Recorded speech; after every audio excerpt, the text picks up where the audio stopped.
के बीच trade deal की बातचीत चल रही है। दोनों देश एक बड़े व्यापारिक समझौते को अंतिम रूप देने की कोशिश कर रहे हैं, लेकिन इसी बीच बता दें कि वॉशिंगटन से एक ऐसी खबर सामने आती है जिसने इस पूरी कहानी को एक नया मोड़ ही दे दिया है। अमेरिका ने यह संकेत दिया है कि वो भारत समेत करीब 60 देशों पर एक नए टैरिफ लगाने वाला है। पहली नजर में यह सिर्फ एक व्यापारिक फैसला लगता है, लेकिन जब आप इसकी पीछे की पूरी कहानी देखेंगे तो ये पूरा मामला कहीं बहुत बड़ा हुआ नजर आता है।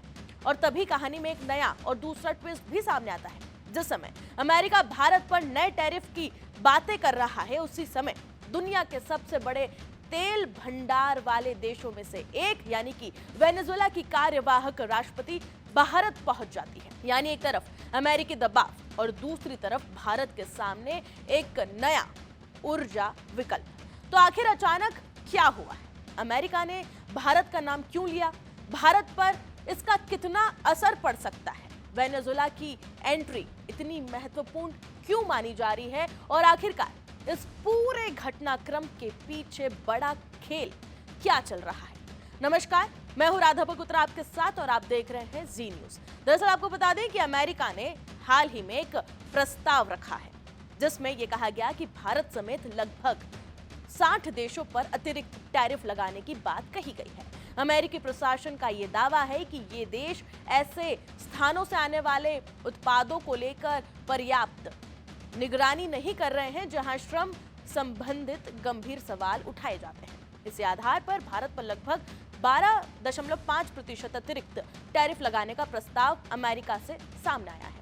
हालांकि ये फैसला बता दें आपको कि अभी लागू नहीं हुआ है और फिलहाल समीक्षा की प्रक्रिया इस फैसले को लेकर जारी है। लेकिन असली सवाल ये है कि ये मुद्दा अभी क्यों उठाया गया, और यहीं से कहानी और भी ज्यादा दिलचस्प हो जाती है, क्योंकि ये सब ऐसे समय में हो रहा है जब भारत और अमेरिका के बीच व्यापार समझौते को लेकर बातचीत जारी है, यानी कि ट्रेड एग्रीमेंट। दोनों देश व्यापार बढ़ाने, शुल्क कम करने और आर्थिक सहयोग मजबूत करने पर चर्चा कर रहे हैं। लेकिन बातचीत के बीच में ही नए टैरिफ की चेतावनी सामने आ जाती है। यानी एक तरफ बातचीत, ट्रेड डील और दूसरी तरफ इस तरीके की टैरिफ धमकी।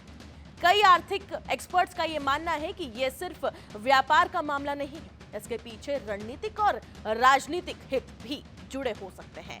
कुछ एक्सपर्ट्स ने तो ये तक भी कहा कि अमेरिका इस तरह के कदमों के जरिए बातचीत में अपनी स्थिति को और भी ज्यादा मजबूत करना चाहता है। लेकिन बता दें कि इसी दौरान कहानी में वेनेजुएला की भी एंट्री हो जाती है। वेनेजुएला की कार्यवाहक राष्ट्रपति डेल्सी रोड्रिगेज भारत के दौरे पर पहुंची है।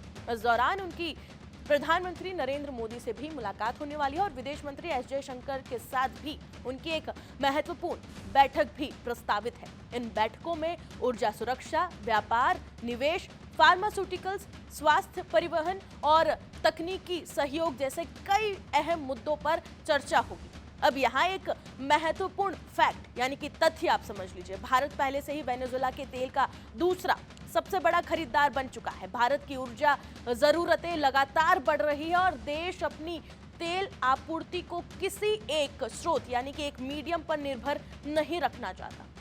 और यही वजह है कि भारत जो है ये अलग अलग देशों के साथ ऊर्जा संबंध मजबूत करने की नीति पर काम करता हुआ इस वक्त नजर आ रहा है। और यही वो बिंदु है जहां ये पूरी कहानी एक दूसरे से जुड़ती हुई दिखाई देती है। एक तरफ अमेरिका भारत की ऊर्जा खरीद, व्यापार और टैरिफ को लेकर लगातार दबाव बनाने की कोशिश कर रहा है, लेकिन दूसरी तरफ भारत अपनी ऊर्जा सुरक्षा को मजबूत करने के लिए नए विकल्प यानी कि नए ऑप्शंस और नए साझेदारों की तलाश में लगा हुआ है और काम भी किया जा रहा है। यानी ये सिर्फ टैरिफ की कहानी नहीं है, ये ऊर्जा सुरक्षा की कहानी है, ये वैश्विक व्यापार की कहानी है, ये उस बदलती दुनिया की कहानी है जहां देश अपने राष्ट्रीय हितों को सुरक्षित रखने के लिए कई मोर्चों पर एक साथ काम कर रहे हैं और ठीक वही काम इस वक्त भारत भी कर रहा है। अब सबसे बड़ा सवाल यही है कि क्या अमेरिका वास्तव में भारत पर नए टैरिफ लागू करेगा? अगर ऐसा होता है तो भारत की